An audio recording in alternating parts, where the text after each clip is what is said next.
How do you deal with the elephant in the room? You know, when you've got a rift in a relationship, you want peace, you don't know how to get to it. We're gonna be talking in this video about how to plan your peace talk. Really important process in restoring a relationship, bringing peace to any situation, particularly a home. Romans 12:18 says, do everything you can to live in peace with everyone. That's a tough challenge, but we can get there. I want to give you 4 easy steps, maybe not so easy, but 4 clear steps on how you could plan a peace talk that will actually bring the results that you've been hoping for in a relationship. So here we go. Start with prayer. That's the first key, is start with prayer. Sometimes we start with a plan, we start with a pen, we start with a list, we start with an angry issue, but we got to start with prayer. Prayer is the thing that's going to open the door not only to the other person's heart, but here and most importantly to your heart. We really got to start there. What is happening in your heart? Because you know what we know about tension in relationships? It's always a two-way street.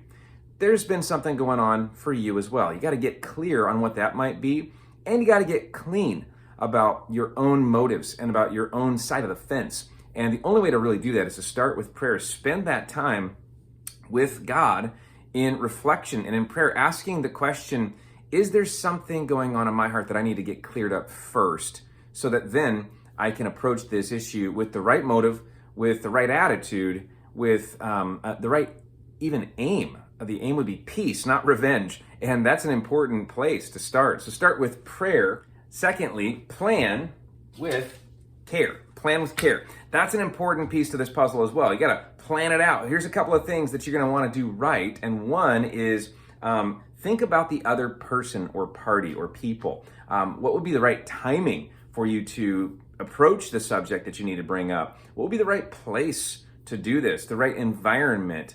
What kind of mood do you want set? If you're going to do this in a space, have you prepared the space? Is the space welcoming and warm? Is it an environment that's going to lead to the object, which would be peace? That's a really important piece to the puzzle. I remember when my family years ago was having kind of a tense season, and we wanted our kids to be on the same page with us. My wife and I decided we were going to map out our family values, and so we planned this evening in our family room at our home, and we got some dessert, and we kind of had a fun vibe going for this time. And we started out with questions. We just said, you know, guys, what do you want in our house? What kind of environment, what kind of feeling do you want in our house? And we ended up with an evening that we'll never forget, because it helped us to forge our 5 family values that have been in place now for years and years, and have really shaped the tone of our home, have brought peace to our home over and over again, because we had disagreements, and you know, agreements prevent disagreements. And so we got to plan with care in order for us to be able to get to the object again, which is peace. Okay, here's the third piece to this puzzle, and that is to clear the air. You need to clear the air. And here's what I mean by that. There's possibly, after you pray and after you plan, there's probably something going on in your own heart, mind, soul that's back there going like, I wish this wouldn't have happened, or I still can't believe they did this, or you know what, maybe it is, I am really sorry for something that I did, and I'm starting to realize that I had a piece to this, I had a part in this, I had a contribution to this problem that we're having, and I need to come clean with that. And so I think coming clean, clearing the air, really begins almost with an I feel or I'm sorry. It could be an I feel or I'm sorry, where it's just a gentle approach to the situation. But you got to be clear on what is that thing and how do you clear the air. Step 4, gently share.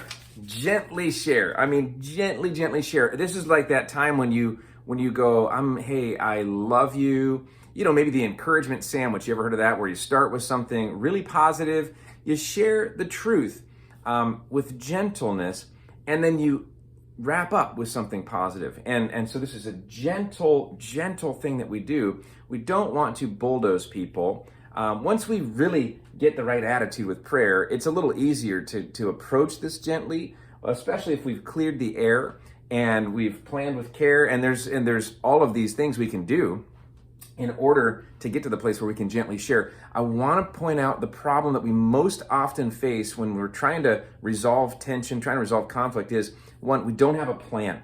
We just have a problem, and we just go attack it. And of course, who's going to be receptive to that? We haven't even thought through what the goal is. We haven't even thought through what's my contribution to the problem and all those things.